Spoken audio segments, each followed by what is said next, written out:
오늘 하나님의 말씀은 마태복음 8장 5절부터 13절까지의 말씀입니다.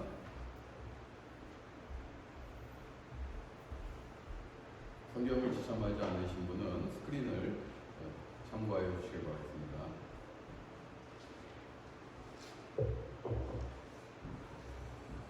하나님의 말씀을 함께 봉독하겠습니다. 예수께서 가버나움에 들어가시니 한 백부장이 나와서 간구하여 이르되 주여 내 하인이 중풍병으로 집에 누워 몹시 괴로워하나이다. 이르시되 내가 가서 고쳐주리라.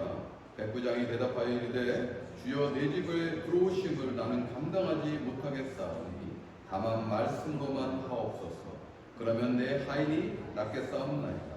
나도 남의 수하에 있는 사람이요 내 아래에도 군사가 있으니 이더러 가라 하면 가고 저더러 오라 하면 오고 내 정도로 이것을 하라 하면 하나이다. 예수께서 들으시고 놀랍게 여겨 따르는 자들에게 이르시되 내가 진실로 너희에게 이르노니 이스라엘 중 아무에게서도 이만한 믿음을 보지 못하였노라. 또 너희에게 이르노니 동서로부터 많은 사람이 이르러 아브라함과 이삭과 야곱과 함께 천국에 앉으려니와 그 나라에 본 자손들은 바깥 어두운 데 쫓겨나 거기서 울며 이를 갈게 되리라. 예수께서 백부장에게 이르시되 가라 너희 믿은 대로 될지어다 하시니 그 즉시 하인이 나으니라. 아멘. 오늘날 우리는 세계 최강 경제 대국 미국에 살고 있습니다. 미국 하면 뭐 좀 AI로 첨단이지 않습니까? 금융, 뭐 첨단 지식, 정보, 산업, 뭐 영화, 자동차, 뭐 컴퓨터, 뭐 이 패션 산업 등 모든 것에 최첨단을 갖고 있는 나라에서 우리가 살고 있어요. 여러분 자부심 가지셔야 됩니다. 그런데가 나오면 좀 불길해요. 그런데 미국에 살면서 불편한 것이 많이 있는데 그 중에 하나는 제품을 사용하다가 이 보증기한이 다 끝난 제품을 수리할 때 문제가 생깁니다. 이 수리 절차도 좀 복잡하고 그리고 시일도 오래 걸립니다. 즉시 와서 해주는 것도 아니죠. 그리고 그런 절차를 밟아서 와서 하더라도 그 비용이 만만치 않아요. 그래서 웬만치 비싼 제품이 아니면은 그냥 수리받는 것보다 버리는 게 낫습니다. 제가 미국 살면서 경험한 지혜입니다. 반면에 우리의 조국 한국은 어떻습니까? 물론 한국은 세계적인 최강의 나라는 아닙니다. 그럼에도 불구하고 우리가 흔히 얘기하는 AS라고 하지 않습니까? 한국이 거의 최고 수준이에요. 고장나면은 전화하면 그 다음날 바로 오더라고요. 일찍 전화하면은 아침 일찍 전화하면은 뭐 오후에도 오더라고요. 그 정도로 우리가 흔히 얘기하는 AS는 이 사후 처리는 최고입니다. 그리고 가격도 그렇게 비싸게 받지 않아요. 투잡 나오는데 그렇게 비싸게 받지 않습니다. 또 그것뿐입니까? 우리 한국을 뭐라고 합니까? 배달의 민족. 그렇다고 해서 여러분 나름대로 생각하지 마시고 사실은 배달의 민족은 다른 뜻이 있잖아요. 그런데 저는 이것을 좀 다르게 한번 사용해봤어요. 배달의 민족 뭡니까? 아니 해수욕장에서도 짜장면 시키는데 배달이 되더라고요. 아이고 놀랍더라고요. 저도 이제 간혹 이제 고국을 방문할 때가 있는데 제일 먼저 가면 하는 일이 제가 짜장면을 상당히 좋아합니다. 그러면 짜장면 바로 공항에서 집에 오자마자 짜장면 배달시키는 거예요. 아이고 30분도 안 되고 와요. 금방 오더라고요. 진짜. 와 정말 편리한 나라가 한국이에요. 한국은 이렇게 서비스가 철저히 훈련되고 발전된다는 거예요. 그런데요, 이 한국에는 또 문제가 있어요. 어떤 문제가 있느냐? 고객이 왕입니다. 고객에게 감동을 줘야 됩니다. 이제 더 나아가서 고객은 우리의 신입니다. 그러면서 감동을 주려고 엄청나게 서비스에 많은 투자를 하고 개선하고 있어요. 진짜 고객이 신입니다. 그런데요, 내부적으로 보면은 그 고객을 모시기 위해서, 신처럼 모시기 위해서, 감동을 주기 위해서 그 직원들은 우리의 흔한 표현으로 쌔빠지예요. 미국보다 월급이 많냐? 물론 많은 분야도 있죠. 어느 분야에서는 미국보다 많이 받을 수 있지만은 보편적으로 서비스 분야에서 일하시는 그 분들이 미국만큼 많이 받지는 않더라고요. 그러면 많지도 않은 그 박봉에 시달리면서도 고객은 신이기 때문에 감동을 줘야 되기 때문에 열심히 그 노력하는 그 모습 속에 정말 그들은 만족하고 살 수 있을까? 그래서 이것을 바라봅니다. 그러면서 한국에서 흔히 우리가 또 갑질 문화라는 얘기도 있지 않습니까? 그렇죠? 여러분 잘 기억하시다시피 10년 전에 땅콩 항공사건 아시죠?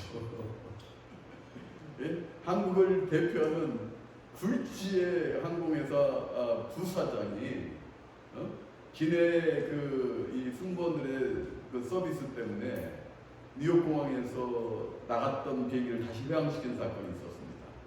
그게 땅콩 항공 외항 사건 아닙니까? 유명하지 않습니까? 이렇게 갑질 문화가 아직도 존재하고 있다는 거예요. 아니, 무슨 있을까요? 그런데요, 2000년 전에 예수님께서 초기 사역을 하시던 갈릴리, 그 갈릴리의 중심되는 가버나움에서, 예수님의 초기 사역은 갈릴리 사역인데 갈릴리 중에서도 가버나움입니다. 이 가버나움에서 엄청난 일이 일어납니다. 그러면 여러분들은 오늘 성경 속으로 한 걸음 들어가셔서 어떠한 일이 일어났기에 서두에 이렇게 열변을 토했을까? 여러분들은 본문을 봐야지 이해하실 수 있습니다. 본문 속으로 들어가 봅시다. 그 전에 이 가버나움이라는 곳은 이 상업의 중심지였어요. 세간이 있습니다. 세간이 있다는 것은 무역의 요충지라는 거지 않습니까? 그렇죠? 상업의 중심지예요. 갈릴리에서도 이 상업의 중심지는 가버나움입니다. 그리고 헤롯 대왕의 아들 안디바, 그래서 보통은 분봉왕이라고 합니다. 헤롯 분봉왕 안디바의 궁이 또 가버나움에 있었습니다. 또한 이 상업의 중심지자 또 갈릴리 정치의 중심지뿐만 아니라 군사의 요충지입니다. 오늘 보니까 지금 백부장이 등장을 합니다.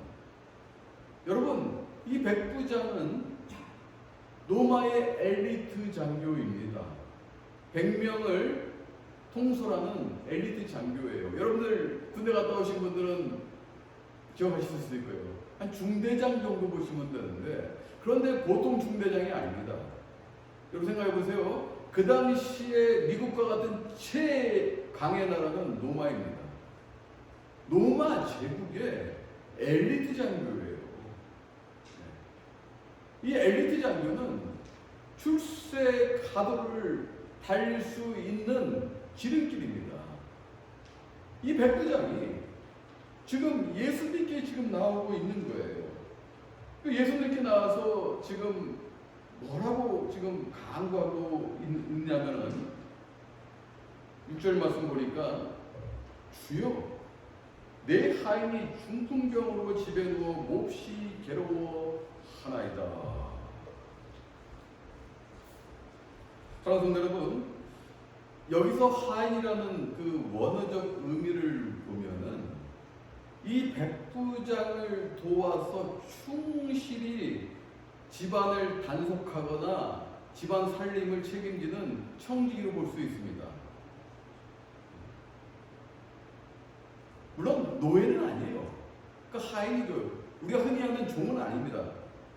종보다는 더 높은 신분에 있는 지금 백부장의 이 집안을 지키고 책임지고 살림을 관리하는 이 청지기 정도로 우리가 볼 수가 있어요. 그런데 이 하인이 중풍병으로 지금 꽤나 고생하고 있고 너무 괴로운 나날을 보내고 있는데 이 백부장이 지금 예수님께 나가고 있는 거예요.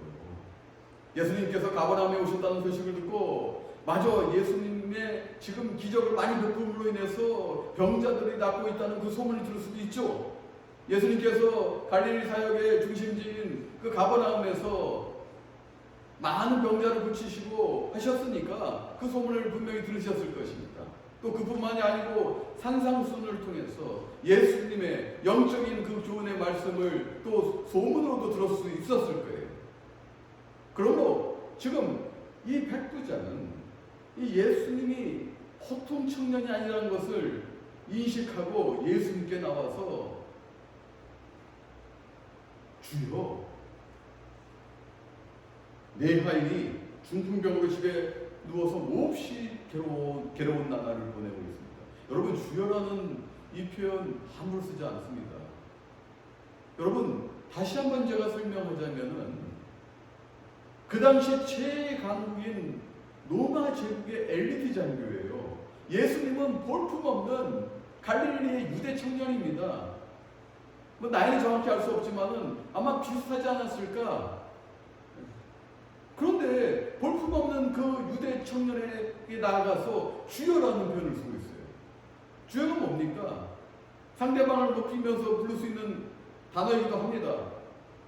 또 나의 주여, 나의 주인이시여, 더 나아가서 나의 구세주여, 이런 뜻이에요.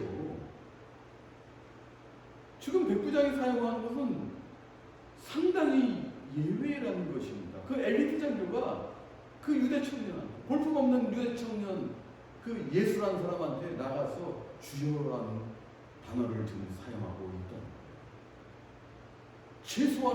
최대한의 예를 갖추고 지금 경배하며 나가고 있다는 것입니다. 그러니까 7절에서 예수님께서 말씀하십니다. 그 백부장의 요청에 내가 가서 고쳐주리라. 근데 이게요, 원어를 보면 이게 평서문일 수도 있고 의문문일 수도 있습니다. 이 원어는 그리스말로 되어 있는데, 고대 그리스어로 되어 있는데, 내가 가서 고쳐주리라, 이게 평서문이죠. 만약에 의문문으로 해석이 된다면은 왜 내가 가서 그를 고쳐줘야 되느냐, 이렇게 되는 거예요.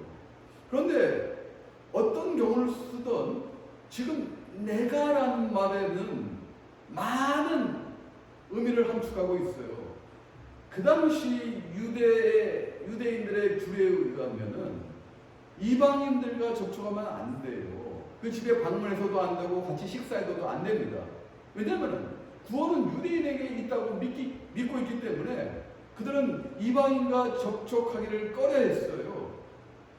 그런 의미에서 본다면 내가 굳이 가서 고쳐줘야 되느냐, 그를 고쳐줘야 되느냐, 이 말도 일리가 있는 거예요. 이런 의문문으로 해석해도 일리가 있습니다. 또 우리 평서문으로 우리가 이것을 해석했을 때도 내가, 여기에 중요점이 있다면은 내가 가서 고쳐주리라. 즉 나는 유대인이고 너희는 이방인이지만은 내가 가서 고쳐주리라. 이런 의미를 여러분들이 이해하신다면 이게 보통 일이 아니에요. 예수님께서 파격적으로 지금 백부장의 접근에 응하고 계시는 것입니다. 상당한 파격이죠. 근데 이때 예수님은 이 백부장의 대응에 상당히 놀라십니다. 백부장이 뭐라고 그러냐면 8절 보니까 주여 내 집에 들어오심을 나는 감당하지 못하겠사오니 다만 말씀으로만 하옵소서. 그러면 내 하인이 낫겠사옵나이다. 이거 놀라운 일 아닙니까? 우리가 누구를 치료할 때는 그 사람을 보고 문진도 하고 만져보고 이런 거 하지 않습니까? 우리가 아프면은 의사한테 가지, 의사한테 말씀으로 치료하여 주십시오 라고 하지 않지 않습니까? 이거 놀라운 말이에요. 주여, 어떻게 이렇게 귀하신 분이 나같이 비참한 우리 집에 오실 수 있겠습니까? 그러니 그리하지 마시고 말씀으로 하신다면은 우리 하인이 분명히 낫을 것입니다. 이게 놀라운 일이에요. 지금 백부장은 유대인도 아니에요. 하나님을 알지도 못해요. 물론 소두에서 제가 잠깐 얘기했지만은 분명히 백부장은 예수님께서 병자들에게 행한 기적이라든지 산상수훈이라든지 예수님이 보통 사람이 아닌 비범한 분이라는 것을 분명히 인지했기 때문에 이럴 수 있습니다. 그럼에도 불구하고 환자를 보지 않고 말씀으로 하신다면은 분명히 그 사람이 낫을 것입니다 라는 이 표현은 우리를 놀라게 할 뿐만 아니라 예수님을 놀라게 할 뿐만 아니라 감탄스럽게 합니다. 이 사람의 지혜와 믿음은 어디서 나왔을까요? 그 클루가 9절에 있습니다. 9절 말씀 보니까 나도 남의 수하에 있는 사람이요 내 아래에 군사가 있으니 이더러 가라 하면 가고 저더러 오라 하면 오고 내 정도로 이것을 하라 하면 하나이다. 백부장은 군인이에요. 윗사람의 지금 더 높은 계급의 상관의 명령을 따라야 됩니다. 그 군율이지 않습니까? 그렇죠? 그렇지 않습니까? 그 말씀에 군율의 말씀에 그는 따라야 되고 또 그뿐만 아니라 그는 밑에 있는 그 부하들에게 그 군율의 말씀으로 통치하고 있는 거예요. 백부장은 이것을 경험으로 이 지혜로 알고 있었던 거예요. 경험 속에서 나온 지혜로 알고 있었던 것이 이게 그렇죠. 여러분 이 교육이라는 거, 이 교육이라는 것은 사실 보면 학교 교육 끝난 이유가 진짜 교육 같아요. 학교 교육이 끝나고 내가 배운 것을 어떻게 이 사회에 이 국가에 잘 적용하면서 살아가는 것인가. 이게 진짜 교육 같아요. 거기서 지혜도 나오고 경험에서 나오는 어떤 교훈들도 우리가 배울 수가 있다는 것입니다. 백부장은 자신의 삶 가운데 나오는 이 지혜를 지금 발휘하여서 나도 상관의 명령을, 말씀의 명령을 받는데 군율의 명령을 받는데 또 나도 이것으로 통치하는데 어떻게 높으신 주님께서 우리 집을 비천한 우리 집을 방문하겠습니까? 말씀으로 하여 주시옵소서. 놀랐습니다.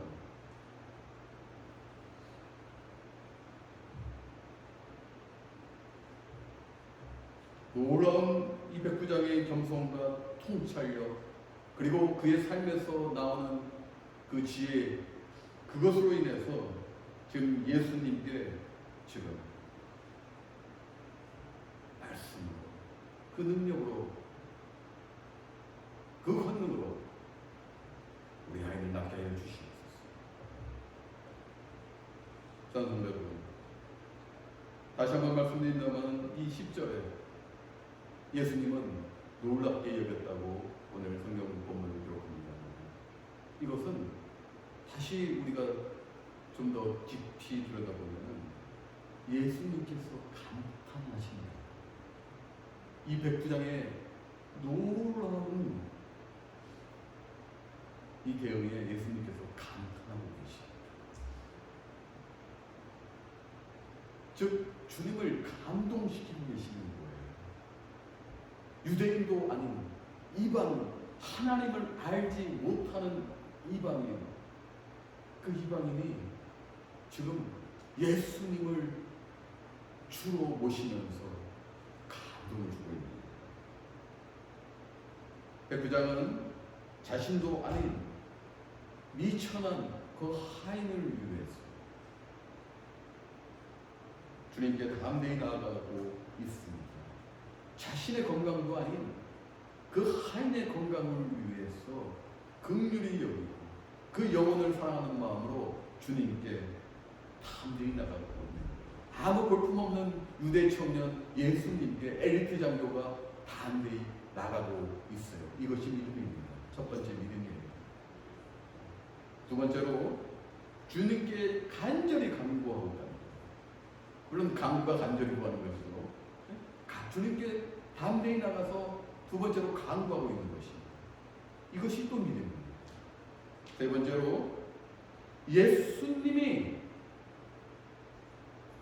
구원주이심을 믿는 것, 이것이 믿음입니다. 오늘 주여라는 표현을 사용하지 않습니까? 그리고 당신이 그 말씀에 해주신다면 그 능력으로 하인이 났을 것입니다. 예수님이 구원주임을 믿고 있는 거예요. 네 번째로 그리스도의 말씀의 능력을 믿는 믿음을 가졌습니다. 마지막으로 직접 체험해보지 않고도 주의 능력을 절대 신뢰하는 믿음을 가졌어요. 자신이 경험하지도 않았는데도 그 주님의 말씀을 신뢰하고 말씀만 하시면 내 하인이 나을 것입니다. 아닌 것. 이게 결정적인 믿음입니다. 그래 예수님이 너무 감동하시는 거예요. 그래서 10절에서 보니까 내가 진실로 너희에게 이르노니 이스라엘 중 아무에게서도 이만한 믿음을 보지 못하였느니라. 이스라엘 먼저 구원의 대상인 그 이스라엘 중에도 이 백부장만한 믿음을 본 적이 없다라고 감탄하시고 감동하시면서 기쁨으로 선포하고 계시고 있습니다. 유대인들 어떻습니까? 자신들이 구원받은 백성이라고 하면서 진짜 그들을 구원하기 위해서 오신 하나님이신 예수님을 믿지 않고 오히려 외면할 뿐만 아니라 십자가에 못 박혀 죽였어요.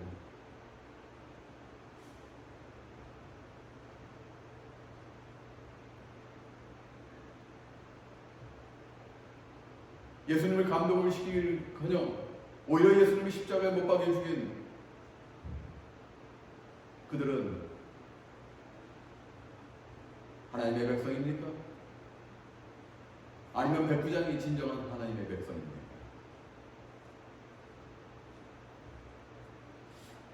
사랑하는 성도 여러분, 이렇게 오늘 이야기는 감동을 시작해서 감동으로 끝납니다. 여러분, 이 감동이라는 것, 우리 이거 한번 살펴보죠. 우리가 흔히 삶 속에서 요즘 과학적으로도 많이 이야기합니다만 살펴봅시다.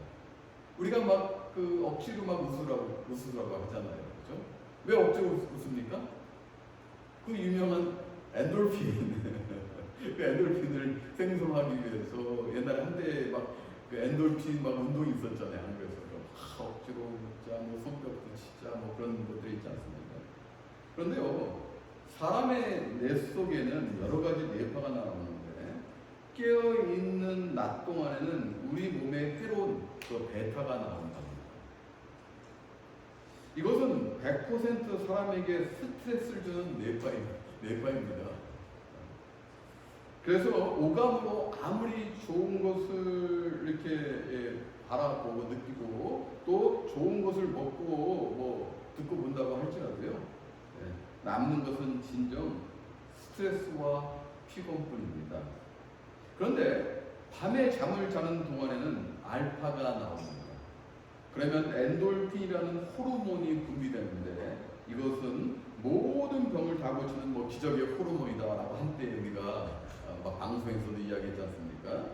이 엔돌핀이라는 호르몬은 피로도 회복하고 병균도 물리치고 심지어는 암세포도 이기게 할 수 있는 능력이 있다고 합니다. 그러므로 잠을 푹 자고 나면 저절로 병이 낫기도 하고 기분도 좋아지는 것입니다. 여러분 숙면하셔야 됩니다. 열심히 일하시고 또 숙면하시고 이런 루틴을 가지시길 바라겠습니다. 그런데요, 깨어있을 때에도 알파가 나올 때가 있는데 그것은 사랑할 때입니다. 사랑할 때의 마음이 흐뭇하고 우리의 기분이 좋은 것은 뇌 속에 있는 알파가 나오면서 동시에 엔돌핀이 분비되기 때문입니다. 이런 엔돌핀보다 더 강력한 것이 2003년도에 발견이 되었는데요. 좀 과학자들 대단한 것 같아요. 다이돌핀이라고 명명이 됐는데 이 다이돌핀의 효과는요, 엔돌핀의 4,000배라는 것입니다. 그러면 이 다이돌핀은 언제 우리 몸에서 생성될까요? 바로 마음의 감동을 받을 때입니다. 첫 번째, 마음의 감동을 받을 때. 두 번째, 전혀 알지 못했던 새로운 진리를 깨달을 때. 이럴 때 다이돌핀이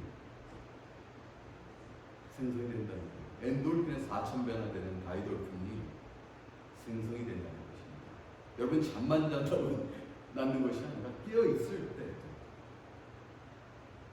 감동을 받고 감동을 주고 그리고 새로운 것을 그 진리를 깨달을 때 우리는 건강할 수 있다는 것입니다. 오늘 본문은 감동에서 감동으로 끝납니다. 백부장은 감동적인 주님을 향한 그 마음에 주님께서는 또 백부장에게 감동적인 선물을 하십니다. 너의 믿음대로 될지어다. 너의 하인이 낫을지어다. 그것으로 끝난 것이 아니에요. 종말론적 결과도 나옵니다. 이 이스라엘 누구 중에도 이만한 믿음을 본 자가 없습니다. 그러므로 아브라함과 야곱과 이삭과 야곱의 하나님과 너가 함께 하리라. 이거 새로운 진리예요. 백부장이 알 수 없는 새로운 구원의 진리입니다. 주님께 믿음을 보임으로 인해서 그 백부장은 그 하인의 중풍병도 고쳤을 뿐만 아니라 본인도 구원을 받는 놀라운 일이 벌어지고 있는 거예요. 감동뿐만 아니라 새로운 진리를 이 백부장을 발견하면서 우리가 아까 얘기했던 그 다이돌핀, 우리의 영역을 강건하게 할 수 있는 그 다이돌핀이 2000년 전에 알 수 없었겠지만은 생성이 되지 않았겠습니까? 사랑하는 여러분, 그러므로 우리는 이제 감동 바이러스를 전파해야 돼요. 여러분 감기 바이러스나 이상한 바이러스 전파하지 마시고 감동 바이러스 전파하셔야 돼요. 먼저 우리 내부에서 해야 됩니다. 백부장은 자신의 내부 그 하인을 긍휼히 여겨서 그 하인을 결국에는 감동시킨 것 아니겠습니까? 그렇지 않습니까? 그러므로 여러분들 옆에 앉아 계신 이 교인들에게 무엇을 선물할 수 있을까? 무엇을 나눠주고 전파할 수 있을까? 바로 감동이에요. 감동을 주셔야 돼요. 우리는 믿음 위에서 세워진 그 교회에 함께하는 성도들입니다. 그 믿음은 주님께서 우리를 위해 대속하시고 희생하셨어요. 여러분, 그 주님의 사랑을 여러분들이 믿고 그 은혜로 여러분들이 주님을 믿었다면은, 아니 믿었으면은 이제는 우리는 믿음 위에 거룩한 주님의 지체들이 돼요.